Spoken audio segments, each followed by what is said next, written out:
self-deprecation figure into how you connect with people? Because Amy, that's sort of your bailiwick. And My you've been what? Your bailiwick.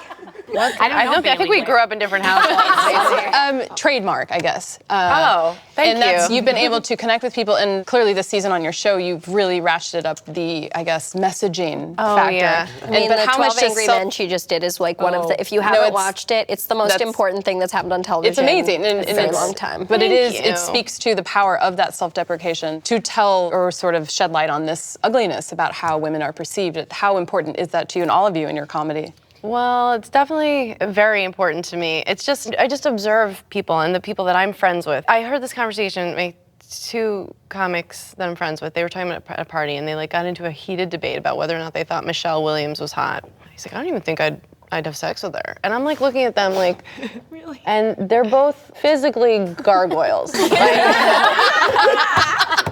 I just interrupt them like, you guys would both die to fuck her. Like if she asked you to get her a drink, it would be the best day of your life. Yeah. But so there's this deliberation, and then it just made me interested. This strange like aggression that people have for someone that they don't like. People are so angry and love to like burn somebody at the stake. So I'll just burn myself. Right? Wait, but no, for real though. Seriously. Hey, you want a lap dance? Thank you, no. Yes! What are we at Whole Foods? That's what we came here to do, right? You don't this. I'm getting on stage. I don't even give a shit. Yeah, I'm doing it. Watch this. You don't even know me at work. I'm crazy on the weekend. You can't be here. You guys don't even know. I'm cool. Ow. What's the most overtly sexist thing that has happened to you in the workplace in Hollywood?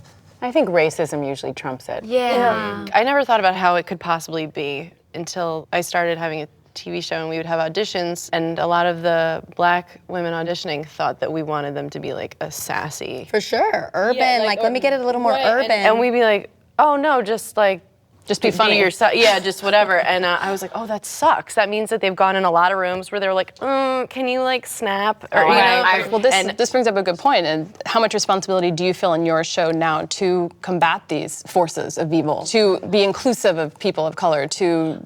It's New York. I just feel like it's not even a thought. The only thing was once, there was this one scene, it was so stupid, I don't even want to say the premise. And this guy has to come in and steal my bag. And the guy that we cast, he was a black guy, and I was like, that sucks. And I was like embarrassed about it, but then I remembered he was a stunt guy whose name is actually Muhammad Ali. That's amazing. But it was like, oh no, he can like do flips and stuff, and that's why. But I feel like we just use the best, funniest people that I'm aware of anyway.